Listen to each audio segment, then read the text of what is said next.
ਸਤਿ ਸ਼੍ਰੀ ਅਕਾਲ ਜੀ, ਮੈਂ ਹਰਜੋਤ ਕੌਰ। ਤੁਸੀਂ ਵੇਖ ਰਹੇ ਹੋ ਪ੍ਰੋਗਰਾਮ ਖਬਰ ਪੜਤਾਲ। ਸਾਡੇ ਨਾਲ ਜੁੜੇ ਹੋਏ ਨੇ ਸੀਨੀਅਰ ਪੱਤਰਕਾਰ ਸੁਰਿੰਦਰ ਡੱਲਾ ਜੀ। ਬਹੁਤ ਸਵਾਗਤ ਹੈ ਡੱਲਾ ਜੀ। ਸਤਿ ਸ਼੍ਰੀ ਅਕਾਲ। ਸਤਿ ਸ਼੍ਰੀ ਅਕਾਲ ਹਰਜੋਤ ਜੀ, ਬਹੁਤ ਧੰਨਵਾਦ ਤੁਹਾਡਾ ਵੀ ਔਰ ਦੁਨੀਆ ਭਰ ਦੇ ਪੰਜਾਬੀਆਂ ਦਾ ਵੀ ਬਹੁਤ ਧੰਨਵਾਦ। ਸੋ ਡੱਲਾ ਜੀ, ਮੈਂ ਜ਼ਰੂਰ ਚਾਹਾਂਗੀ ਕਿ ਕਿਹੜੀਆਂ 3 ਵੱਡੀਆਂ ਖਾਸ ਖਬਰਾਂ ਨੇ ਅੱਜ ਦੀਆਂ, ਉਹਨਾਂ ਖਬਰਾਂ ਦੇ ਉੱਪਰ ਪੂਰੀ ਜਾਣਕਾਰੀ ਐਨਾਲਿਸਿਸ ਕਰਕੇ ਦਰਸ਼ਕਾਂ ਨਾਲ ਸਾਂਝੇ ਕਰੋ, ਕਿਉਂਕਿ ਚਾਹੇ ਅਸੀਂ ਪੰਜਾਬ ਦੀ ਸਿਆਸਤ ਦੀ ਗੱਲ ਕਰ ਲਈਏ, ਭਾਵੇਂ ਸਮਾਜਿਕ ਪਹਿਲੂ ਦੀ ਗੱਲ ਕਰ ਲਈਏ, ਸੋ ਵੱਡੀਆਂ ਖਬਰਾਂ ਜਿਹੜੀਆਂ ਲੋਕਾਂ ਦੇ ਨਾਲ ਜੁੜੀਆਂ ਹੁੰਦੀਆਂ ਨੇ, ਤਾਂ ਮੈਂ ਜ਼ਰੂਰ ਚਾਹਾਂਗੀ ਕਿ ਪੂਰੀ ਜਾਣਕਾਰੀ ਵੇਰਵੇ ਦੇ ਨਾਲ ਤੁਸੀਂ ਦਰਸ਼ਕਾਂ ਦੇ ਨਾਲ ਸਾਂਝੀ ਕਰੋ। ਬਿਲਕੁਲ ਹਰਜੋਤ ਜੀ, 3-4 ਵੱਡੇ ਮਾਮਲੇ ਨੇ, ਜ਼ਰੂਰ ਇੱਕ ਇੱਕ ਕਰਕੇ ਮੈਂ ਸਾਹਮਣੇ ਵਧਾਊਂਗਾ। ਸਭ ਤੋਂ ਪਹਿਲਾਂ ਤਾਂ ਪੰਜਾਬ ਤੇ ਹਰਿਆਣਾ ਹਾਈ ਕੋਰਟ ਦੇ ਹੁਕਮਾਂ ਤੋਂ ਬਾਅਦ ਵੱਡਾ ਪੰਜਾਬ ਦੇ ਵਿੱਚ ਮੁਲਾਜ਼ਮਾਂ ਨੂੰ ਸੁੱਖ ਦਾ ਸਾਹ ਆਇਆ। ਸੋ 119% DA ਹੈ ਜਿਹੜਾ ਉਹ ਪੰਜਾਬ ਦੇ ਵੱਡੀ ਗਿਣਤੀ ਮੁਲਾਜ਼ਮਾਂ ਨੂੰ ਮਿਲੇਗਾ। ਹਾਈ ਕੋਰਟ ਦੇ ਹੁਕਮਾਂ ਤੋਂ ਬਾਅਦ ਇਹ ਫੈਸਲਾ ਆਇਆ ਤੇ ਪੰਜਾਬ ਸਰਕਾਰ ਇਹਦੇ ਲਈ ਰਾਜ਼ੀ ਹੋਈ ਹੈ, ਅਦਾਲਤ ਦੇ ਵਿੱਚ ਐਫੀਡੇਵਿਟ ਦੇ ਕੇ।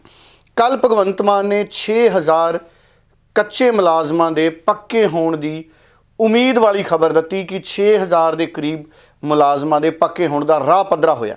ਸੋ ਰਾਹ ਪੱਧਰਾ ਹੋ ਗਿਆ, ਪਰ ਪੱਕੇ ਕਦੋਂ ਹੋਣਗੇ, ਮੁਕੰਮਲ ਖੁਸ਼ੀ ਬਹੁਤ ਚਾਹੂਗੀ। ਸੋ ਖੁਸ਼ੀ ਵਾਲੀ ਤਾਕੀ ਜੀ ਖੋਲੀ ਆ ਭਗਵੰਤ ਮਾਨ ਨੇ, ਕਿਉਂਕਿ ਲੋੜੀ ਸੀ, ਸਰਕਾਰ ਨੂੰ ਕੁਝ ਨਾ ਕੁਝ ਤਾਂ ਦੇਣਾ ਬਣਦਾ ਸੀ।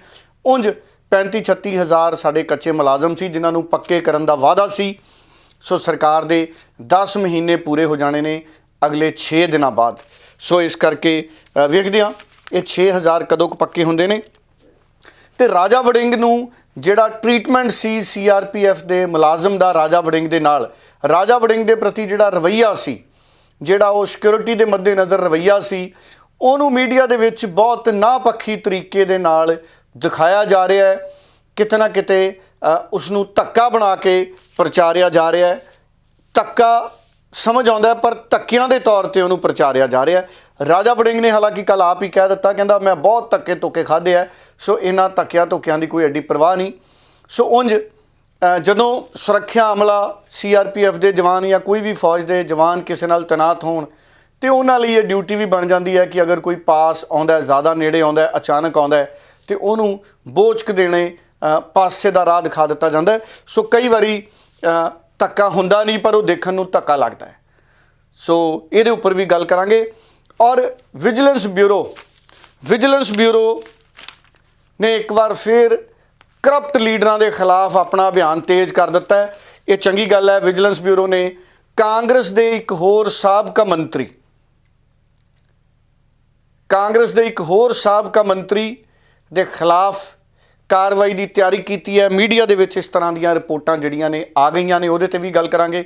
ਸੋ ਗੱਲ ਸੁੰਦਰ ਸ਼ਾਮ ਅਰੋੜੇ ਦੀ ਖਬਰ ਤੋਂ ਅੱਗੇ ਵਧਾਉਂਦੇ ਹਾਂ। ਸੁੰਦਰ ਸ਼ਾਮ ਅਰੋੜਾ ਸਾਬਕਾ ਕਾਂਗਰਸੀ ਮੰਤਰੀ ਤੇ ਮੌਜੂਦਾ ਭਾਜਪਾ ਦਾ ਲੀਡਰ। ਸੋ ਸੁੰਦਰ ਸ਼ਾਮ ਅਰੋੜਾ, ਸਾਨੂੰ ਪਤਾ ਹੈ ਕਿ ਕਥਿਤ ਤੌਰ ਤੇ ਵਿਜੀਲੈਂਸ ਦੇ ਅਫਸਰਾਂ ਨੂੰ ਹੀ ਕਰਪਸ਼ਨ ਦੇਣ ਦੇ ਇਲਜ਼ਾਮਾਂ 'ਚ ਉਹਨਾਂ ਨੂੰ ਗ੍ਰਿਫਤਾਰ ਕੀਤਾ ਗਿਆ ਤੇ ਹੁਣ ਉਹਨਾਂ ਦੇ ਖਿਲਾਫ ਕੇਸ ਦਰਜ ਹੋਇਆ ਹੈ ਸਨਅਤੀ ਪਲਾਟ ਘੁਟਾਲੇ ਦੇ ਮਾਮਲੇ ਦੇ ਵਿੱਚ। ਔਰ ਉਹਨਾਂ ਨੂੰ ਪ੍ਰੋਡਕਸ਼ਨ ਵਾਰੰਟ ਤੇ ਵਿਜੀਲੈਂਸ ਬਿਊਰੋ ਦੀ ਟੀਮ ਲਿਆਈ ਸੀ ਔਰ ਉਹਨਾਂ ਨੂੰ ਪੇਸ਼ ਕੀਤਾ ਗਿਆ ਕੱਲ੍ਹ ਇੱਕ ਵਾਰ ਮੁੜ ਤੋਂ, ਪਰਸੋਂ ਉਹਨਾਂ ਨੂੰ ਪੇਸ਼ ਕੀਤਾ ਗਿਆ ਸੀ ਮੁੜ ਤੋਂ ਅਦਾਲਤ ਦੇ ਵਿੱਚ। ਔਰ ਆਉਂਦੇ ਦਿਨਾਂ 'ਚ ਵੀ ਉਹਨਾਂ ਨੂੰ ਅਦਾਲਤ 'ਚ ਪੇਸ਼ ਕੀਤਾ ਜਾ ਸਕਦਾ ਜੇ ਜ਼ਰੂਰਤ ਪੈਂਦੀ ਹੈ ਤਾਂ। ਕੱਲ੍ਹ ਉਹਨਾਂ ਨੂੰ ਵਿਜੀਲੈਂਸ ਬਿਊਰੋ ਦੀ ਟੀਮ ਮੌਕੇ 'ਤੇ ਲੈ ਕੇ ਗਈ ਸਨਅਤੀ ਪਲਾਟ 'ਤੇ। ਔਰ ਕਿਉਂਕਿ ਸੁੰਦਰ ਸ਼ਾਮ ਅਰੋੜਾ ਉਹਨਾਂ ਦਾ ਦਾਅਵਾ ਸੀ ਕਿ ਉਹਨਾਂ ਨੇ ਨਿਯਮਾਂ ਦੇ ਤਹਿਤ ਹੀ ਇਹ ਜਿਹੜਾ ਪ੍ਰੋਸੀਜਰ ਸੀ ਫੋਲੋ ਕਰਕੇ ਹੀ ਜੋ ਵੀ ਪਲਾਟ ਵੇਚਿਆ ਗਿਆ ਉਹਨੂੰ ਅੰਜਾਮ ਦਿੱਤਾ ਹੈ।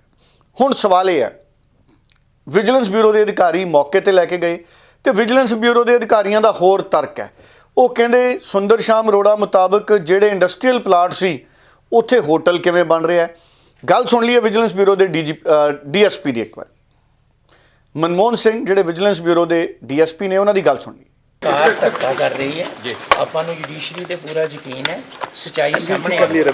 ਸਰਕਾਰ ਬਦਲੇ ਦੀ ਭਾਵਨਾ ਨਾਲ ਧੱਕਾ ਕਰ ਰਹੀ ਹੈ। ਅਰੋੜਾ ਸਾਹਿਬ, ਜਿਸ ਤਰ੍ਹਾਂ ਗ੍ਰਿਫਤਾਰੀਆਂ ਹੋਈਆਂ, ਤੁਸੀਂ ਕਿਸ ਤਰ੍ਹਾਂ ਦੇਖਦੇ ਹੋ? ਸੱਤਾਂ ਜਿਹੜੇ ਇਹ ਸਾਰੀਆਂ ਬਦਲੇ ਦੀ ਭਾਵਨਾ ਆ। ਸਰਕਾਰ ਧੱਕਾ ਕਰ ਰਹੀ ਹੈ। ਸਰਕਾਰ ਕੋ ਕਰਨ ਨੂੰ ਕੁਛ ਨਹੀਂ, ਲੋਕਾਂ ਦਾ ਧਿਆਨ ਡਿਵਰਟ ਕਰ। ਸਾਰੀ ਸੱਚਾਈ ਕੋਰਟ ਤੇ ਵਿਸ਼ਵਾਸ ਹੈ, ਸਾਰੀ ਸੱਚਾਈ ਸਾਹਮਣੇ ਆ ਰਹੀ ਹੈ। ਸਰ ਇੱਕ ਐਪਲੀਕੇਸ਼ਨ ਮੂਵ ਕੀਤੀ ਸੀ ਉਹਨਾਂ ਨੇ, ਪ੍ਰੋਸੀਕਿਊਸ਼ਨ ਨੇ, ਪੁਲਿਸ ਵਾਲਿਆਂ ਨੇ, ਕਿ ਸਾਨੂੰ ਜੋ ਹੈ ਇਹਨਾਂ ਦੀ ਪਹਿਲਾਂ ਤਾਂ ਅਰੈਸਟ ਪਾਣੀ ਚਾਹੀਦੀ ਫਾਰਮਲ ਇਸ ਕੇਸ ਦੇ ਵਿੱਚ, ਔਰ ਫਿਰ 1 ਦਿਨ ਦਾ ਰਿਮਾਂਡ ਚਾਹੀਦਾ। ਉਹ ਕਾਮਨ ਰਿਕੁਐਸਟ ਸੀਗੀ ਉਹਨਾਂ ਦੀ। ਅਰੈਸਟ ਦੀ ਜਿਹੜੀ ਸੀ ਉਹਨਾਂ ਦੀ ਅਲਾਉ ਕਰ ਦਿੱਤੀ ਗਈ ਕੋਰਟ ਨੇ। ਫਿਰ ਕੋਰਟ 'ਚ ਉਹਨਾਂ ਨੇ 1 ਦਿਨ ਦਾ ਰਿਮਾਂਡ ਮੰਗਿਆ, ਜੋ ਅਸੀਂ, ਮੇਰੀ ਲੀਗਲ ਟੀਮ, ਮਿਸਟਰ ਜਤਨ ਜੀ, ਸਾਰੇ ਅਸੀਂ ਪੇਸ਼ ਹੋਏ। ਅਸੀਂ ਅਪੋਜ਼ ਕੀਤਾ ਵੀ ਉਹਨਾਂ ਦਾ ਰਿਮਾਂਡ ਲਈ ਕੋਈ ਲੌਜਿਕ ਨਹੀਂ ਹੈ ਰਿਮਾਂਡ ਦੇਣ ਦੇ ਲਈ, ਕਿਉਂਕਿ ਜੋ ਐਲੀਗੇਸ਼ਨ ਉਹਨਾਂ ਦੇ ਖਿਲਾਫ ਇਨਕੁਆਇਰੀ 'ਚ ਆਏ ਜਾਂ FIR 'ਚ ਆਏ, ਸਿਰਫ ਇੱਕ ਐਲੀਗੇਸ਼ਨ ਹੀ ਆਇਆ ਵੀ ਕੋਈ ਲੈਟਰ ਜੋ ਹੈ ਉਹਨਾਂ ਨੇ ਜਾਰੀ ਕੀਤਾ ਵੀ ਪਲਾਟਾਂ ਦੀ ਬਾਇਫਿਕੇਸ਼ਨ ਕਰ ਦਿੱਤੀ ਜਾਵੇ। ਉਹਨਾਂ ਤੋਂ ਇਲਾਵਾ ਉਹਨਾਂ ਦੇ ਖਿਲਾਫ not more than that, not a single allegation against them ਵੀ ਉਹਨਾਂ ਨੇ ਕੋਈ ਹੋਰ ਕੁਝ ਕੀਤਾ ਜਾਂ ਉਹਨਾਂ ਨੇ ਕੋਈ ਕਮੇਟੀ ਬਣਾਈ ਜਾਂ ਕਮੇਟੀ ਦੇ ਕਦੀ ਕੋਈ ਮੈਂਬਰ ਰਹੇ ਜਾਂ ਕਿਸੇ ਵੀ ਸਟੇਜ ਤੇ ਕਮੇਟੀ ਨੂੰ ਉਹਨਾਂ ਨੇ ਜੁਆਇਨ ਕੀਤਾ ਜਾਂ ਕਮੇਟੀ ਨੇ ਜੋ ਵੀ ਕੋਈ ਪ੍ਰਪੋਜ਼ਲ ਬਣਾਈ ਉਹਨਾਂ ਨੇ ਕੋਈ ਅਪਰੂਵ ਕੀਤਾ। ਉਹਨਾਂ ਦਾ ਆਪਣਾ ਕੇਸ ਹੈ ਵੀ ਉਹ ਨਹੀਂ ਕਿਸੇ ਵੀ ਜੁਆਇਨ ਪੋਜੀਸ਼ਨ ਤੇ ਜੁਆਇਨ ਕੀਤਾ, ਕਿਸੇ ਵੀ ਪੁਆਇੰਟ ਤੇ ਉਹਨਾਂ ਨੇ ਜੁਆਇਨ ਕੀਤਾ। ਸਰ ਓਨਲੀ ਅ ਪੋਲੀਟੀਕਲ ਵੈਂਡਿਕਟਾ ਹੈ ਜੋ ਮੈਨੂੰ ਲੱਗਦਾ ਸਰ, ਕੋਈ ਗਰਾਊਂਡ ਨਹੀਂ ਹੈ ਰਿਮਾਂਡ ਦੀ। ਜਿਹੜੇ ਦੂਸਰੇ ਵੀ ਕੋਕਿਊਜ਼ ਫੜੇ ਗਏ, ਮੈਂ ਉਹਨਾਂ ਦੇ ਰਿਮਾਂਡ ਪੇਪਰ ਵੀ ਪੜ੍ਹੇ, ਉਹਨਾਂ ਦੀ ਇਨਵੈਸਟੀਗੇਸ਼ਨ ਵੀ ਮੈਂ ਦੇਖੀ ਹੈ ਸਰ। ਜੋ ਇਨਵੈਸਟੀਗੇਸ਼ਨ 'ਚ ਹੋਈ ਉਹਨਾਂ ਦੇ, ਜੋ ਉਹਨਾਂ ਦੇ ਖਿਲਾਫ ਆਈ, ਉਹਨੇ ਪ੍ਰੋਪਰ ਪ੍ਰੋਸੀਜਰ ਫਾਲੋ ਕੀਤਾ ਗਿਆ। ਇਹ 'ਚ ਜਦੋਂ ਇਨਕੁਆਇਰੀ ਹੋਈ, ਇਨਕੁਆਇਰੀ ਦੇ ਵਿੱਚ ਸਭ ਨੂੰ ਬੁਲਾਇਆ ਗਿਆ ਔਰ ਮਹਿਕਮੇ ਤੋਂ ਟਾਈਮ ਟੂ ਟਾਈਮ ਇਨਫੋਰਮੇਸ਼ਨ ਮੰਗੀ ਗਈ ਵੀ ਤੁਸੀਂ ਇਨਫੋਰਮੇਸ਼ਨ ਦਿਓ ਇਹਨਾਂ ਪਲਾਟਾਂ ਦੇ ਬਾਰੇ। ਉਹਨਾਂ ਨੇ ਆਪਣੀ ਕਾਨੂੰਨੀ ਰਾਏ ਲੈ ਕੇ ਔਰ ਆਪਣੇ ਕਾਨੂੰਨੀ ਜਿਹੜੇ ਵਕੀਲ ਸੀ ਉਸ ਟਾਈਮ ਦੇ ਡਿਪਾਰਟਮੈਂਟ ਦੇ ਬਿਹਾਫ ਤੇ, ਉਹਨਾਂ ਦੀ ਕਾਨੂੰਨੀ ਰਾਏ ਲੈ ਕੇ ਹਰੇਕ ਚੀਜ਼ ਨੂੰ, ਹਰੇਕ ਪ੍ਰੋਸੀਜਰ ਨੂੰ ਫੋਲੋ ਕੀਤਾ ਔਰ ਫੋਲੋ ਕਰਨ ਤੋਂ ਬਾਅਦ ਹੀ ਉਹਨਾਂ ਪਲਾਟਾਂ ਦੀ ਵੰਡ ਕੀਤੀ ਗਈ ਔਰ ਕੋਈ ਬੰਗਲਿੰਗ ਨਹੀਂ ਹੈ, ਕੋਈ ਡਾਕੂਮੈਂਟ ਫੋਰਜ ਨਹੀਂ ਹੋਇਆ, ਨਥਿੰਗ ਐਟ ਦੀ ਸੌਰਟ, ਕੁਛ ਨਹੀਂ ਹੈ। ਸਿਰਫ ਓਨਲੀ ਸਿਰਫ ਪੋਲੀਟੀਕਲ ਮਾਈਲੇਜ ਲੈਣ ਲਈ ਜੋ ਹੈ ਇਹ ਜਿਹੜਾ ਕੇਸ ਹੈ ਫੋਇਸਟ ਕਰਤਾ ਸਰ। ਇੱਥੇ ਦਿਖਾਉਣ ਲਈ ਆਏ ਸੀ, ਇਹ ਸਾਨੂੰ ਇਹਨਾਂ ਦੀ ਪੁੱਛਗਿੱਛ ਹੋਈ ਸੀਗੀ। ਇਹ ਦੱਸ ਰਹੇ ਸੀਗੇ ਵੀ ਇੱਥੇ ਬਈ ਇੰਡਸਟਰੀ ਲੱਗ ਰਹੀ ਆ, ਵੀ ਸਭ ਕੁਝ ਵੀ ਜੋ ਅਸੀਂ ਨੋਰਮ ਦੇ ਹਿਸਾਬ ਨਾਲ ਕੀਤਾ ਆ। ਹੁਣ ਇਹਨਾਂ ਨੂੰ ਦਿਖਾ ਲਿਆ ਵੀ ਆਹ ਦੇਖੋ ਆਹ ਹੋਟਲ ਬਣ ਰਿਹਾ ਇੱਥੇ, ਇਹ ਇੰਡਸਟਰੀਅਲ ਪਲਾਟ ਆ, ਇੱਥੇ ਹੋਟਲ ਬਣ ਰਿਹਾ ਤੇ ਕੋਈ ਚਾਰ ਦੀਵਾਰੀ ਨਹੀਂ ਹੈ, ਟੋਟਲ ਮਿਸਯੂਜ਼ ਹੋਇਆ। ਪੁੱਛਗਿੱਛ ਕਹਿੰਦਾ ਹੁਣ ਦਿਖਾ ਕੇ ਹੁਣ ਜਾ ਕੇ ਪੁੱਛਗਿੱਛ ਕਰਦੇ ਆ, ਜੇ ਲੋੜ ਪਈ ਤਾਂ ਹੋਰ ਲਵਾਂਗੇ। ਹੁਣ ਉਹਨਾਂ ਦੀ ਗੱਲ ਸੁਣੀ ਅਸੀਂ, ਸੋ ਉਹ ਕਹਿ ਰਹੇ ਨੇ ਕਿ ਇੱਥੇ ਹੋਟਲ ਬਣ ਰਿਹਾ। ਉਂਝ ਬੜੀ ਹੈਰਾਨੀ ਵਾਲੀ ਗੱਲ ਹੈ, ਅਗਰ ਕਾਫੀ ਸਮੇਂ ਤੋਂ ਵਿਜੀਲੈਂਸ ਬਿਊਰੋ ਜਾਂਚ ਕਰ ਰਹੀ ਹੈ, ਅਗਰ ਇਹ ਪਲਾਟ ਜਿਹਦੇ ਕੋਲੇ ਵੀ ਗਿਆ ਗਲਤ ਤਰੀਕੇ ਨਾਲ ਗਿਆ ਸੀ, ਫਿਰ ਸਾਰੀਆਂ ਮਨਜ਼ੂਰੀਆਂ ਕਿਵੇਂ ਹੋ ਗਈਆਂ?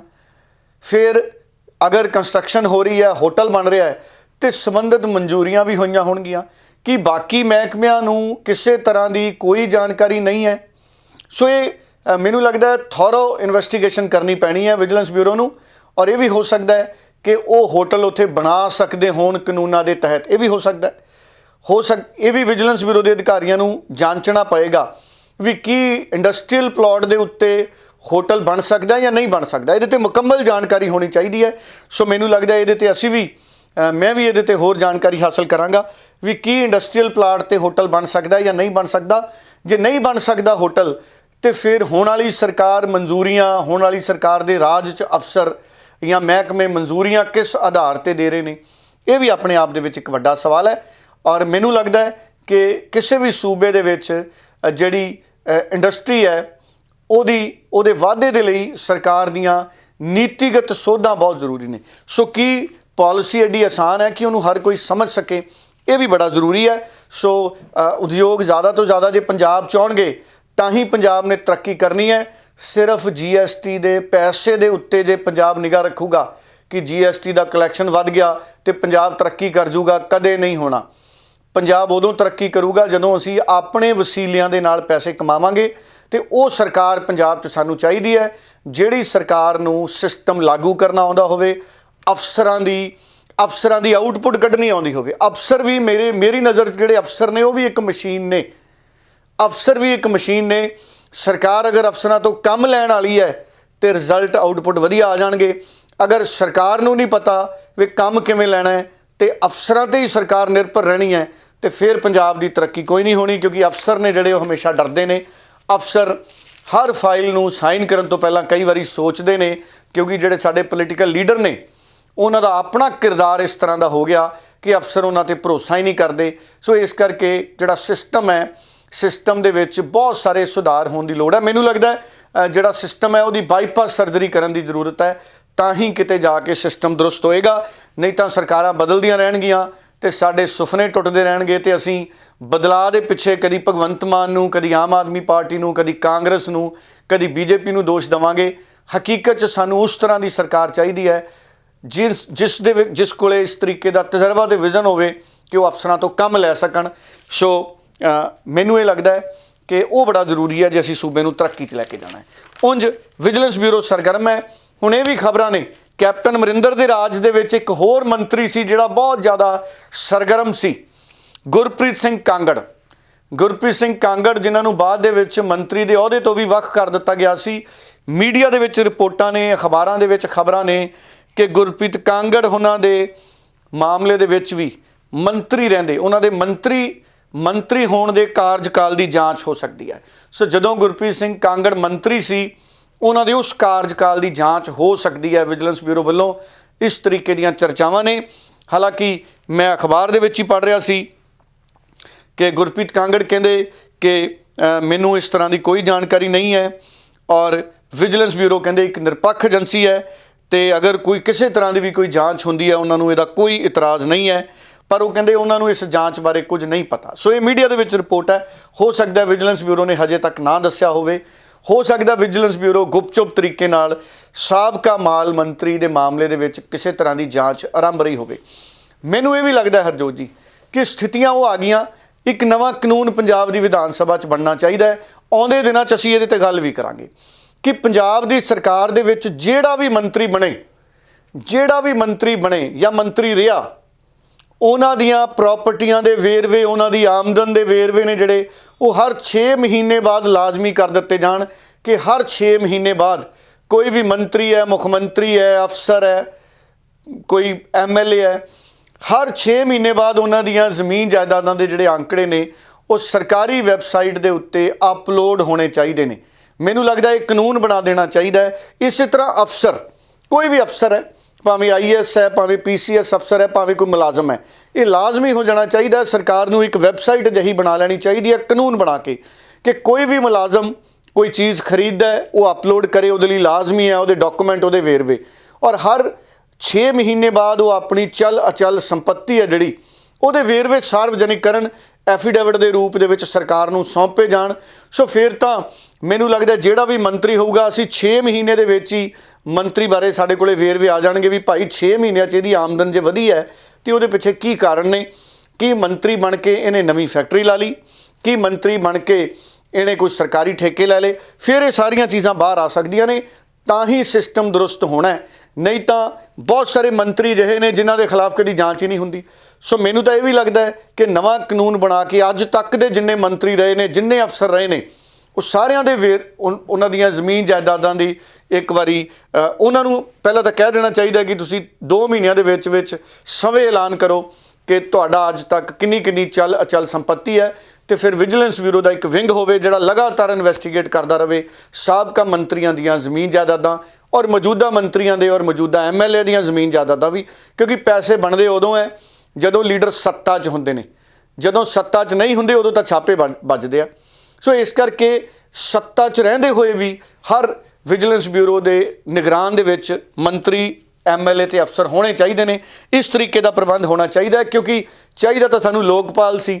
ਅੰਨਾ ਹਜ਼ਾਰੇ ਜੀ ਨੇ ਐਡਾ ਵੱਡਾ ਸੁਪਨਾ ਲੋਕਪਾਲ ਦਾ ਦਿਖਾਇਆ ਸੀ, ਪਰ ਕਿੱਥੇ ਲੋਕਪਾਲ ਲੱਗਦੇ ਨੇ ਹਰਜੋਤ ਜੀ। ਅੰਨਾ ਹਜ਼ਾਰੇ ਜੀ ਬਜ਼ੁਰਗ ਹੋ ਗਏ ਬਹੁਤ ਜ਼ਿਆਦਾ, ਅੰਨਾ ਹਜ਼ਾਰੇ ਜੀ ਦਾ ਨਾਮ ਲੈ ਕੇ ਲੋਕਾਂ ਨੇ ਉੱਚੇ ਉੱਚੇ ਪਤੰਗ ਉਡਾ ਲਏ, ਤੇ ਹੁਣ ਕਿੱਥੇ ਜਨ ਲੋਕਪਾਲ ਤੇ ਕਿੱਥੇ ਲੋਕਪਾਲ। ਚਲੋ ਬਾਕੀ ਲੋਕ ਸਿਆਣੇ ਨੇ, ਆਪਾਂ ਇਹਦੇ ਤੇ ਜ਼ਿਆਦਾ ਕੀ ਕਹਿਣਾ ਹੈ। ਹੁਣ ਮੁੜ ਕੇ ਮੈਂ ਫਿਰ ਰਾਜਾ ਵੜਿੰਗ ਉਹਨਾਂ ਦੀ ਗੱਲ ਤੋਰੂੰਗਾ। ਰਾਜਾ ਵੜਿੰਗ ਨੇ ਕੱਲ ਮੀਟਿੰਗ ਰੱਖੀ ਸੀ, ਪ੍ਰਤਾਪ ਬਾਜਵਾ ਵੀ ਉਹਦੇ 'ਚ ਆਏ।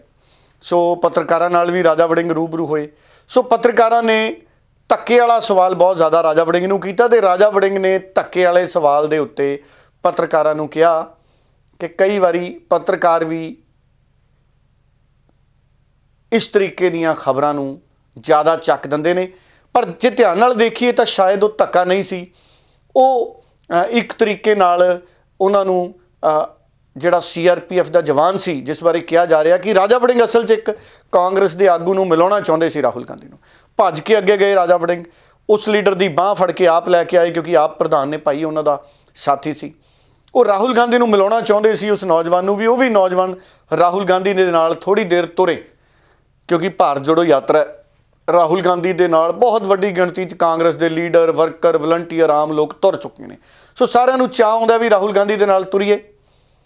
ਤੇ ਜਦੋਂ ਉਹ ਮਿਲਾਉਣ ਲੱਗੇ ਤਾਂ CRPF ਦੇ ਜਵਾਨ ਨੂੰ ਨਹੀਂ ਸੀ ਸ਼ਾਇਦ ਪਤਾ ਕਿ ਇਹ ਕਾਂਗਰਸ, ਪੰਜਾਬ ਕਾਂਗਰਸ ਦਾ ਪ੍ਰਧਾਨ ਹੈ ਰਾਜਾ ਵੜਿੰਗ। ਨਹੀਂ ਤਾਂ ਰਾਜਾ ਵੜਿੰਗ ਤਾਂ CRPF ਦੇ ਸਾਰੇ ਜਵਾਨਾਂ ਨੇ ਦੇਖਿਆ ਹੀ ਹੋਣਾ। ਸੋ ਇਸ ਕਰਕੇ ਉਹਨਾਂ ਨੇ ਪਾਸੇ ਕਰਨ ਦੀ ਕੋਸ਼ਿਸ਼ ਕੀਤੀ ਤਾਂ ਕਿ ਕੋਈ ਅੱਗੇ ਨਾ ਆ ਜੇ ਰਾਹੁਲ ਗਾਂਧੀ ਦੇ। ਸੋ ਦੇਖਿਆ ਜਾਵੇ ਤਾਂ ਸੁਰੱਖਿਆ ਦੇ ਮੁਲਾਜ਼ਮਾਂ ਦੀ ਇਹ ਡਿਊਟੀ ਵੀ ਹੈ, ਉਹਨਾਂ ਦੀ ਕੋਸ਼ਿਸ਼ ਹੁੰਦੀ ਹੈ ਕਿ ਰਾਹ ਅੱਗਿਓਂ ਖੁੱਲ੍ਹਾ ਰਵੇ, ਪੱਧਰਾ ਰਵੇ, ਸਾਰਾ ਕੁਝ ਦਿਖਦਾ ਰਵੇ।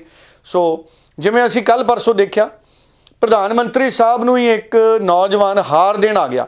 ਉੱਥੇ ਐਡੀ ਸਿਕਿਉਰਿਟੀ ਸੀ, ਹਾਲਾਂਕਿ ਮੋਦੀ ਸਾਹਿਬ ਨੇ ਹਾਰ ਉਹਦੇ ਹੱਥ 'ਚੋਂ ਫੜ ਲਿਆ, ਪਰ ਬਾਅਦ ਦੇ ਵਿੱਚ ਉਸ ਨੌਜਵਾਨ ਨੂੰ ਪੁਲਿਸ ਨੇ ਕਾਬੂ ਕਰ ਲਿਆ, ਸਾਈਡ ਤੇ ਲੈ ਗਏ। ਰੱਬ ਸੁੱਖ ਰੱਖੇ ਕਿਤੇ ਉਹਦੀ ਰੇਲ ਨਾ ਬਣਾਈ ਹੋਵੇ ਬਾਅਦ ਦੇ ਵਿੱਚ। ਉਹ ਚਾਅ ਨਾਲ ਹੀ ਨੌਜਵਾਨ ਭਾਵੇਂ ਆਇਆ ਹੋਵੇ ਹਾਰ ਦੇਣ। ਛੋਟੇ ਛੋਟੇ ਨੌਜਵਾਨਾਂ ਨੂੰ, ਉਹ 18-19 ਸਾਲ ਤੋਂ ਵੀ ਕਹਿੰਦੇ ਛੋਟਾ ਸੀ, ਬੱਚਾ ਹੀ ਹੋ ਗਿਆ 17-18 ਸਾਲ ਦਾ। ਸੋ ਕਈ ਵਾਰੀ ਉਹਨਾਂ ਨੂੰ ਨਹੀਂ ਪਤਾ ਕਿ ਸੁਰੱਖਿਆ ਘੇਰਾ ਨਹੀਂ ਤੋੜਨਾ ਹੁੰਦਾ। ਸੋ ਪ੍ਰਧਾਨ ਮੰਤਰੀ ਸਾਹਿਬ ਵੀ ਗੱਡੀ ਦੇ ਵਿੱਚੋਂ ਤਾਕੀ ਖੋਲ ਕੇ ਬਾਹਰ ਖੜੇ ਹੋਏ ਸੀ।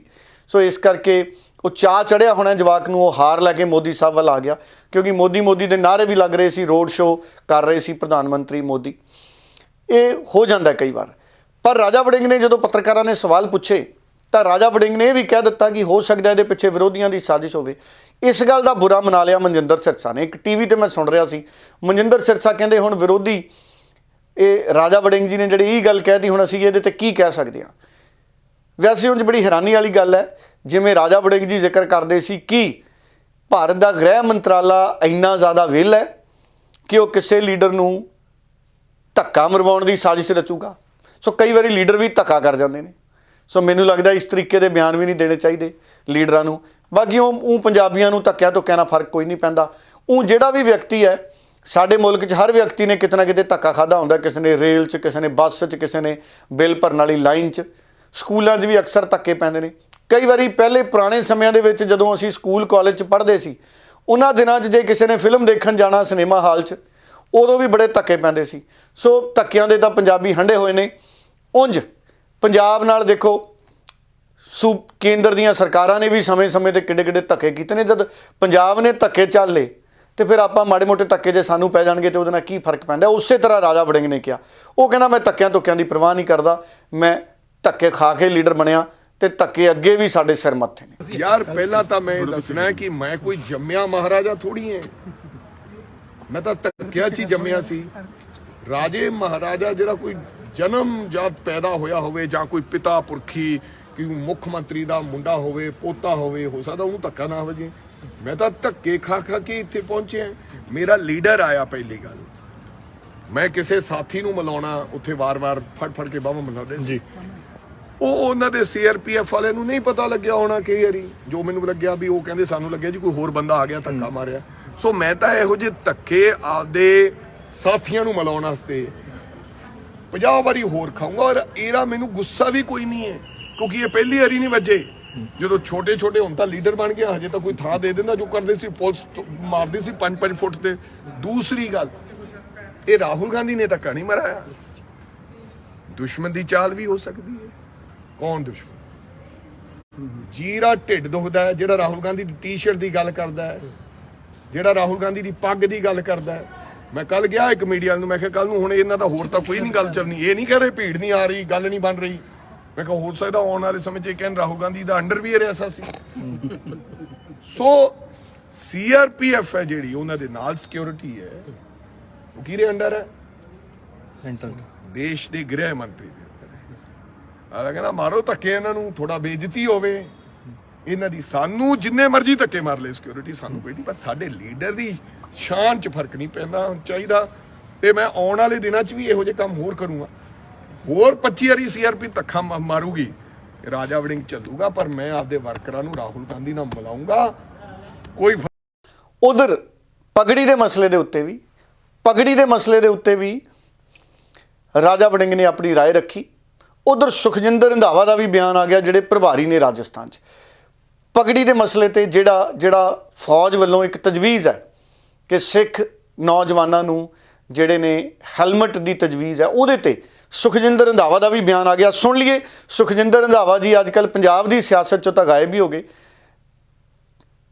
ਪ੍ਰਮੋਸ਼ਨ ਹੋਈ ਕੀ ਸੁਖਜਿੰਦਰ ਰੰਧਾਵਾ ਦੀ? ਭਾਰਤ ਜੋੜੋ ਯਾਤਰਾ 'ਚ ਵੀ ਨਜ਼ਰ ਨਹੀਂ ਆਏ। ਹੋ ਸਕਦਾ ਆਉਂਦੇ ਦਿਨਾਂ 'ਚ ਆ ਜਾਣ। ਉਂਝ ਪ੍ਰਮੋਸ਼ਨ ਹੀ ਹੋਈ ਆ ਉਹਨਾਂ ਦੀ। ਅੱਜ ਕੱਲ੍ਹ ਉਹ ਰਾਜਸਥਾਨ ਦੇ ਪ੍ਰਭਾਰੀ ਨੇ, ਪਰ ਪੰਜਾਬ 'ਚੋਂ ਦੂਰ ਚਲੇ ਗਏ। ਇਹਦੇ ਤੇ ਪਹਿਲੀ ਗੱਲ ਤੇ ਜਥੇਦਾਰ ਸਾਹਿਬ ਦੇ ਲਿਖਣ ਤੋਂ ਪਹਿਲਾਂ ਗਵਰਨਮੈਂਟ ਆਫ ਇੰਡੀਆ ਨੂੰ ਜਿਹੜੀਆਂ ਫੋਰਨ ਕੰਟਰੀਜ਼ ਨੇ, ਅਮਰੀਕਾ, ਇੰਗਲੈਂਡ ਜਾਂ ਕੈਨੇਡਾ ਦੀ ਜਿਹੜੀ ਆਰਮੀ ਆ, ਉਹਦੇ ਵਿੱਚ ਵੀ ਹੈਲਮਟ ਜਿਹੜਾ ਉਹ ਕੰਪਲਸਰੀ ਨਹੀਂ ਕੀਤਾ ਗਿਆ। ਤੇ ਇਹ ਹਿੰਦੁਸਤਾਨ ਦੇ ਵਿੱਚ ਇਸੇ ਕਰਕੇ ਜਿਹੜੀ ਯਾਤਰਾ ਸੀ ਕੱਢੀ ਆ ਕਿ ਭਾਰਤ ਜੋੜੋ ਯਾਤਰਾ, ਇਹ ਚੀਜ਼ਾਂ ਜਿਹੜੀਆਂ ਨਹੀਂ ਉੱਠਣੀਆਂ ਚਾਹੀਦੀਆਂ। ਕੋਈ ਵੀ ਫਿਰਕਾ ਜੇ ਅੱਜ ਤੱਕ 62 ਦੀ ਵਾਰ ਅਸੀਂ ਲੜੀ, 65 ਦੀ ਲੜੀ, 71 ਦੀ ਲੜੀ, ਕਾਰਗਿਲ ਦੀ ਲੜੀ, ਕਿਤੇ ਹੈਲਮਟ ਦੀ ਕੋਈ ਗੱਲ ਨਹੀਂ ਆਈ। ਤੇ ਜਦੋਂ ਇਹੋ ਜਿਹੀਆਂ ਚੀਜ਼ਾਂ ਉੱਠਣ ਲੱਗਦੀਆਂ ਨੇ, ਇਹਦਾ ਸਟਰੋਂਗਲੀ ਮੈਂ ਕੰਡੈਮ ਕਰਦਾ। ਔਰ ਕਦੀ ਵੀ ਇਹ ਚੀਜ਼ ਨਹੀਂ ਹੋਣੀ ਚਾਹੀਦੀ ਕਿ ਸਿੱਖ ਆਪਣੀ ਪੱਗ ਉਤਾਰ ਕੇ ਉਹਦੇ ਤੇ ਹੈਲਮਟ ਰੱਖੇਗਾ, ਕਦੀ ਵੀ ਬਰਦਾਸ਼ਤ ਨਹੀਂ ਹੋ ਸਕਦਾ। ਤੇ ਗਵਰਨਮੈਂਟ ਆਫ ਇੰਡੀਆ ਨੂੰ ਇਹਨੂੰ ਇਮੀਡੀਏਟਲੀ ਆਪਣੇ ਇਸ ਡਿਸੀਜਨ ਨੂੰ ਵਿਡਰਾ ਕਰਨਾ ਚਾਹੀਦਾ ਔਰ प्राइम मिनिस्टर ਨੂੰ माफ़ी भी मंगनी चाहिए। ये हमारे गुरु ने हमारी सुरक्षा के लिए अपनी जब सेना तैयार करी तो उन्होंने कहा कि ये भी पहनना बहुत ज़रूरी है। इससे ना केवल ये सरदारों का चिन्ह है, इसके साथ साथ ये हमारी सुरक्षा भी करता है, पगड़ी करती है। तो मेरे को लगता है कि इस प्रकार का ये कहना, हाँ ठीक है आप पहनाइए जिसको हेलमेट पहनाना, लेकिन सरदारों के लिए जो पगड़ीधारी हैं, जो सिख हैं, अगर वो पगड़ी बांध रहा है तो उसके लिए ऑप्शनल होना, उसके लिए बिल्कुल ये नहीं होना चाहिए कि वो हेलमेट पहने, वो अपनी सरदार अपनी पगड़ी पहने। तो फैसला वापस लिया जाना, फैसला वापस क्यों? ऐसे गलत फैसले आने ही नहीं चाहिए। हमारी तो छोटी छोटी चीजों पे टिप्पणी करती है। सुना होगा जो जिस सरदार लड़के ने पगड़ी बांधी राहुल गांधी की, उसने क्या कहा? आईटी सेल ने कहा कि राहुल गांधी फला, उसने कहा कि केसरी रंग मैंने बताया तो उन्होंने माथे पे लगाया, कहते कि यही पहनूंगा। फिर उन्होंने क्या कहा? उन्होंने कहा कि आदरणीय पर मैं 32 देशों में जाकर पगड़ी सिखाता हूं। लेकिन जब प्रधानमंत्री भी यहां पर आए, उनको मैंने कहा कि मैं आपके पगड़ी बांधूंगा, वो कहते नहीं बांधनी नहीं है, आप बांधकर हमारे सर पर रखनी है, यानी कि टोपी की तरह। उसने शब्द टोपी इस्तेमाल किया। वो जो नौजवान लड़का जो पगड़ी बांधने आया था, उन्होंने कहा कि राहुल गांधी ने कहा कि नहीं मेरे आप बांधो। मैंने उनके पगड़ी बांधी। किसी ने कहा कि सर ये थोड़ा ऐसे कर लो, उन्होंने कहा नहीं नहीं इसको ज्यादा पता है।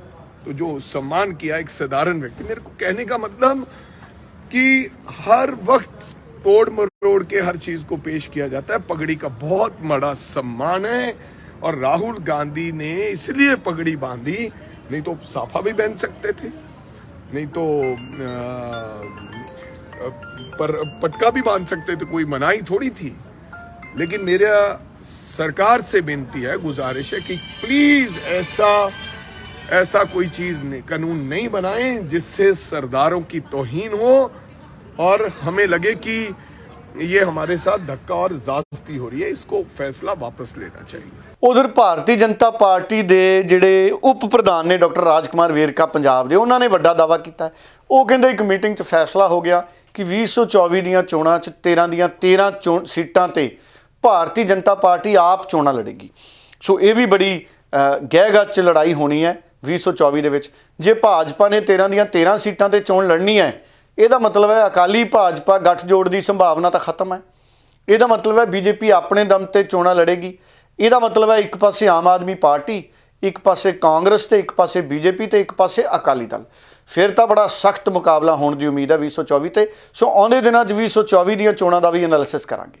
देखो, सबसे पहले तो हमारी पार्टी बीजेपी सारी टीम्स बना रही है, ग्राउंड लेवल पे बूथ लेवल से शुरू होके और ज़िले की सारी टीमें बन रही हैं और उनमें से चूज़ किया जा रहा है भी जो लोग काम करते हैं पार्टी के लिए या करने के इच्छुक हैं, उनको टीम में लिया जा रहा है और यंग फेसेस को लिया जा रहा है। हम ये चाह रहे हैं अभी 20 साल से 35-40 साल के लोग आएँ ताकि वो पार्टी के लिए लंबा समय काम कर सकें। और बहुत उम्मीद है, हम डिस्ट्रिक्ट्स में जा रहे हैं, हर जगह हम अपने प्रधान स्थापित करने के लिए जा रहे हैं, तो हर जगह हमें बहुत बड़ा उत्साह मिल रहा है लोगों में। और ख़ास करके जो सिख भाईचारा है, जो गांव से आते लोग हैं, ये जो रूरल फोक है, जिसकी हमें पिछली बार 22 में वोटें नहीं पड़ी थी, वो वोट बैंक जो है वो शिफ्ट होके आम आदमी पार्टी, कांग्रेस, अकाली दल से शिफ्ट होके बीजेपी की तरफ आ रहे हैं। तो it is a very positive sign for the party. देखिए, वो जब ये कमेटीज़ बन जाएंगी और उसके बाद कार्यक्रम जो शुरू होंगे ज़िलों में, तो उसके ऊपर उन जिनकी ड्यूटी है वो आएंगे और जो सेंटर के प्रोग्राम्स हैं, जो उनकी स्कीम्स हैं, वो ग्राउंड लेवल तक पहुँचाने के लिए पार्टी की जो थिंक लाइन है, पार्टी क्या सोच रही है, वो चीज़ें पहुँचाने के लिए then they will be coming down and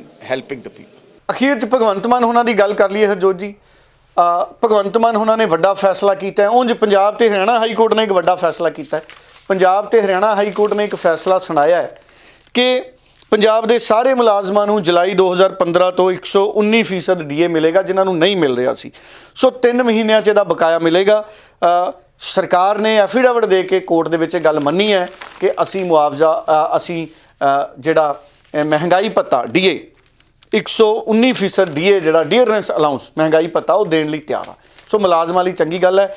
ਦੂਜੇ ਪਾਸੇ 6000 ਮੁਲਾਜ਼ਮਾਂ ਦੇ ਪੱਕੇ ਹੋਣ ਦੇ ਰਸਤੇ ਰਾਹ ਲੱਭ ਲਏ ਗਏ ਨੇ। ਕੱਲ ਭਗਵੰਤ ਮਾਨ ਉਹਨਾਂ ਨੇ ਟਵੀਟ ਕਰਕੇ ਲੋਹੜੀ ਦੀਆਂ ਮੁਬਾਰਕਾਂ ਦਿੱਤੀਆਂ, ਸੁੱਕੀਆਂ ਮੁਬਾਰਕਾਂ ਨਹੀਂ ਦਿੱਤੀਆਂ ਉਹਨਾਂ ਨੇ ਇਸ ਖੁਸ਼ਖਬਰੀ ਦੇ ਨਾਲ ਮੁਬਾਰਕਾਂ ਦਿੱਤੀਆਂ ਕਿ 6000 ਮੁਲਾਜ਼ਮਾਂ ਦੇ ਪੱਕੇ ਹੋਣ ਦਾ ਰਾਹ ਪੱਧਰਾ ਹੋ ਗਿਆ। ਸੋ ਉਮੀਦ ਕਰਦੇ ਹਾਂ ਕਿ ਭਗਵੰਤ ਮਾਨ ਦੀ ਸਰਕਾਰ ਆਉਂਦੇ ਦਿਨਾਂ 'ਚ ਹੋਰ ਚੰਗੇ ਫੈਸਲੇ ਲਊ, ਹੋਰ ਕੱਚੇ ਮੁਲਾਜ਼ਮ ਪੰਜਾਬ ਦੇ ਪੱਕੇ ਹੋਣਗੇ, ਕਿਉਂਕਿ ਚੋਣਾਂ ਤੋਂ ਪਹਿਲਾਂ ਇਹੀ ਵਾਅਦਾ ਸੀ। ਉਂਝ ਇੱਕ ਚੁਣੌਤੀ ਵੀ ਹੈ, ਬਿਜਲੀ ਦੀ ਜਿਹੜੀ ਖਪਤ ਹੈ ਪੰਜਾਬ 'ਚ ਬਹੁਤ ਜ਼ਿਆਦਾ ਵੱਧ ਗਈ ਸਰਦੀਆਂ ਦੇ ਵਿੱਚ ਵੀ, ਕਿਉਂਕਿ ਕੜਾਕੇ ਕੱਢ ਠੰਡ ਹੈ ਤੇ ਲੋਕ ਹੀਟਰ ਲਾਉਣ ਦੇ ਲਈ ਮਜਬੂਰ ਹੈ। ਸੋ ਗੀਜ਼ਰ ਚੱਲ ਰਹੇ ਨੇ, ਗਰਮ ਪਾਣੀ ਦੇ ਹੀਟਰ ਚੱਲ ਰਹੇ ਨੇ।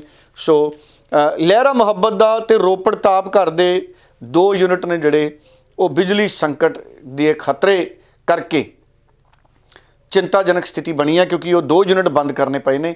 ਸੋ ਬਿਜਲੀ ਦਾ ਸੰਕਟ ਕਿਤੇ ਨਾ ਕਿਤੇ ਹੈ, ਕਿਉਂਕਿ ਮੈਂ ਬਹੁਤ ਘੱਟ ਦੇਖਦਾ ਕਿ ਦਸੰਬਰ ਤੇ ਜਨਵਰੀ 'ਚ ਕੱਟ ਲੱਗਦੇ ਹੋਣ। ਸੋ ਅੱਜ ਵੀ ਕੱਲ੍ਹ ਵੀ ਸਵੇਰੇ ਕੱਟ ਲੱਗਿਆ। ਸੋ ਕਾਫੀ ਬਿਜਲੀ ਦਾ ਕੱਟ ਹੈ ਜਿਹੜਾ ਅੱਧੇ ਘੰਟੇ 2-2 ਘੰਟਿਆਂ ਦਾ ਲੱਗ ਰਿਹਾ। ਸੋ ਮੈਨੂੰ ਲੱਗਦਾ ਬਿਜਲੀ ਦੀ ਖਪਤ ਜ਼ਿਆਦਾ ਹੋਗੀ। ਉਂਝ ਭਗਵੰਤ ਮਾਨ ਸਾਹਿਬ ਨੂੰ ਬੇਨਤੀ ਹੈ ਕਿ ਦੇਖੋ 30,000 ਕਰੋੜ ਦਾ ਤਾਂ ਆਪਾਂ ਕਰਜ਼ਾ ਲਿਆ ਹੀ ਹੈ। ਮੈਂ ਕਹਿੰਦਾ 20,000 ਕਰੋੜ ਦਾ ਸਰਕਾਰ ਕਰਜ਼ਾ ਹੋਰ ਲੈ ਲੇ ਛੇਤੀ ਤੋਂ ਛੇਤੀ, ਕਿਉਂਕਿ ਜਿਹੜਾ ਸਾਡਾ ਕਹਿੰਦੇ ਬਿਜਲੀ ਬੋਰਡ ਵਾਲਾ ਦਫ਼ਤਰ ਹੈ, ਉਹ ਪੂਰਾ ਨਾਮ ਕਈ ਵਾਰੀ ਲੈਣ 'ਚ ਔਖਾ ਹੁੰਦਾ, ਦੇਸੀ ਭਾਸ਼ਾ 'ਚ ਬਿਜਲੀ ਬੋਰਡ ਕਹਿ ਦਿੰਦੇ ਨੇ, ਕਹਿੰਦੇ ਉਹਦੇ ਤੇ 19-20 ਹਜ਼ਾਰ ਦੀ ਸਬਸਿਡੀ ਸਰਕਾਰ ਦੀ ਬਕਾਇਆ। ਸੋ ਭਾਈ ਜ਼ਰੂਰ ਬਿਜਲੀ ਬੋਰਡ ਵਾਲਿਆਂ ਨੂੰ ਪੈਸੇ ਦੇ ਦਿਓ, ਕਿਉਂਕਿ ਉਹਨਾਂ ਨੇ ਵੀ ਤਨਖਾਹਾਂ ਦੇਣੀਆਂ, ਖਰਚੇ ਚਲਾਉਣੇ ਨੇ, ਨਹੀਂ ਤਾਂ ਕਿਤੇ ਕੰਮ ਔਖਾ ਨਾ ਹੋ ਜੇ। ਸੋ ਸਰਕਾਰ ਭਾਵੇਂ 20,000 ਕਰੋੜ ਲੈ ਕੇ ਇੱਕ ਵਾਰੀ ਬਿਜਲੀ ਬੋਰਡ ਵਾਲਾ ਕੰਮ ਭੁਗਤਾ ਦਿਓ, ਤਾਂ ਕਿ ਅਗਲੇ 5-6 ਮਹੀਨੇ ਜਿਹੜੀ ਹੈ ਉਹ ਮੁਫਤ ਬਿਜਲੀ ਦੀ ਕਿਸੇ ਤਰ੍ਹਾਂ ਦੀ ਦਿੱਕਤ ਨਾ ਆਵੇ। ਬਾਕੀ ਉਂਝ ਕਰਜ਼ਾ ਲੈਣ ਨਾਲ ਗੱਲ ਬਣਨੀ ਨਹੀਂ, ਪਰ ਜੇ ਕਰਜ਼ਾ ਨਹੀਂ ਲਵਾਂਗੇ ਤੇ ਆਪਾਂ ਬਿਜਲੀ ਬੋਰਡ ਨੂੰ ਸਬਸਿਡੀ ਦਾ ਪੈਸਾ ਕਿੱਥੋਂ ਦੇਵਾਂਗੇ, ਇਹ ਵੀ ਚਿੰਤਾ ਵਾਲੀ ਗੱਲ ਹੈ। ਬਾਕੀ ਹੋ ਸਕਦਾ ਤਦ ਤੱਕ ਮਾਈਨਿੰਗ ਤੋਂ ਸ਼ਰਾਬ ਤੋਂ ਸਰਕਾਰ ਨੂੰ ਮਾਲੀਆ ਆ ਜਾਏ। ਉਮੀਦ ਇਹੀ ਕਰਦੇ ਹਾਂ ਕਿ ਆ ਜਾਏ, 20,000 ਕਰੋੜ ਦਾ ਹੋਰ ਕਰਜ਼ਾ ਨਾ ਲੈਣਾ ਪਵੇ, ਨਹੀਂ ਤਾਂ ਕਰਜ਼ਾ ਲੈਣਾ ਤਾਂ ਮਜਬੂਰੀ ਹੈ, ਕਿਉਂਕਿ ਔਖਾ ਜਿਹਾ ਕੰਮ ਹੋਇਆ ਪਿਆ। ਪਾਲਿਸੀਆਂ ਬਦਲਣੀਆਂ ਪੈਣਗੀਆਂ ਭਗਵੰਤ ਮਾਨ ਸਾਹਿਬ ਨੂੰ, ਜਿਹਦੇ ਨਾਲ ਸਰਕਾਰ ਪੈਸਾ ਕਮਾਉਣ ਵਾਲੇ ਪਾਸੇ ਤੁਰੇ। ਜਿਵੇਂ ਮੈਂ ਪਹਿਲਾਂ ਵੀ ਗੱਲ ਕੀਤੀ ਸੀ, ਸਰਕਾਰ ਨੂੰ ਅਫਸਰਾਂ ਤੋਂ ਵੀ ਕੰਮ ਲੈਣਾ ਪੈਣਾ ਤੇ ਕੁਦਰਤੀ ਸਰੋਤ ਜਿਹੜੇ ਨੇ ਸਾਨੂੰ ਉਹਨਾਂ ਦੀ ਮਾਰਕੀਟਿੰਗ ਕਰਨੀ ਪੈਣੀ ਹੈ। ਪੰਜਾਬ ਕੋਲੇ ਬੜੇ ਸਰੋਤ ਨੇ, ਅਸੀਂ ਤਰੀਕੇ ਦੇ ਨਾਲ ਸਰਕਾਰ ਨੂੰ ਪੈਸਾ ਕਮਾਉਣਾ ਪੈਣਾ ਹੈ। ਜਿਵੇਂ ਦੁਕਾਨਦਾਰ, ਪ੍ਰਾਈਵੇਟ ਉਦਯੋਗਪਤੀ ਆਪਣੀਆਂ ਦੁਕਾਨਾਂ ਆਪਣੇ ਅਦਾਰਿਆਂ ਨੂੰ ਪ੍ਰੋਫਿਟ 'ਚ ਲੈ ਕੇ ਆਉਂਦੇ ਨੇ। ਪੰਜਾਬ ਸਰਕਾਰ ਨੂੰ ਵੀ ਮਜਬੂਰੀ ਹੈ ਕਿ ਉਹਨਾਂ ਨੂੰ ਪ੍ਰੋਫਿਟ ਚਾਹੁਣਾ ਪੈਣਾ। ਸਿਰਫ ਟੈਕਸਾਂ ਨਾਲ ਗੱਲ ਨਹੀਂ ਚੱਲਣੀ, ਕਿਉਂਕਿ ਟੈਕਸ ਤਾਂ ਸਾਡੀਆਂ ਜੇਬਾਂ 'ਚੋਂ ਹੀ ਨਿਕਲਣੇ ਨੇ। ਸੋ ਸਰਕਾਰ ਕੁਦਰਤੀ ਤੌਰ ਤੇ ਦੂਜੇ ਸੂਬਿਆਂ ਤੋਂ ਪੰਜਾਬ ਨੂੰ ਪੈਸੇ ਕਮਾਉਣ ਦੀ ਯੋਜਨਾ ਬਣਾਵੇ, ਤਾਂ ਹੀ ਪੰਜਾਬ ਦਾ ਇੰਜਣ ਹੈ ਜਿਹੜਾ ਉਹ ਨਵਾਂ ਹੋਏਗਾ। ਸੋ ਬਹੁਤ ਧੰਨਵਾਦ ਡੱਲਾ ਜੀ ਤੁਹਾਡਾ ਕਿ ਤੁਸੀਂ ਇਹਨਾਂ ਸਾਰੀਆਂ ਖਬਰਾਂ ਦੇ ਉੱਪਰ ਪੂਰੀ ਜਾਣਕਾਰੀ ਜੋ ਹੈ ਦਰਸ਼ਕਾਂ ਦੇ ਨਾਲ ਸਾਂਝੀ ਕੀਤੀ ਹੈ। ਦਰਸ਼ਕਾਂ ਦਾ ਵੀ ਧੰਨਵਾਦ ਕਰਦੇ ਹਾਂ ਜੋ ਹਮੇਸ਼ਾ ਹੀ ਪ੍ਰੋਗਰਾਮ ਦੇ ਨਾਲ ਜੁੜਦੇ ਨੇ, ਆਪਣੇ ਕੀਮਤੀ ਸੁਝਾਅ, ਕੀਮਤੀ ਵਿਚਾਰ ਸਾਡੇ ਨਾਲ ਕਮੈਂਟਸ ਦੇ ਜ਼ਰੀਏ ਸਾਂਝੇ ਵੀ ਕਰਦੇ ਨੇ। ਤੇ ਇਸ ਨਾਲ ਹੀ ਹੁਣ ਮੈਨੂੰ ਯਾਨੀ ਕਿ ਹਰਜੋਤ ਕੌਰ ਨੂੰ ਵੀ ਦਿਓ ਜੀ ਇਜਾਜ਼ਤ। ਧੰਨਵਾਦ, ਬਹੁਤ ਧੰਨਵਾਦ।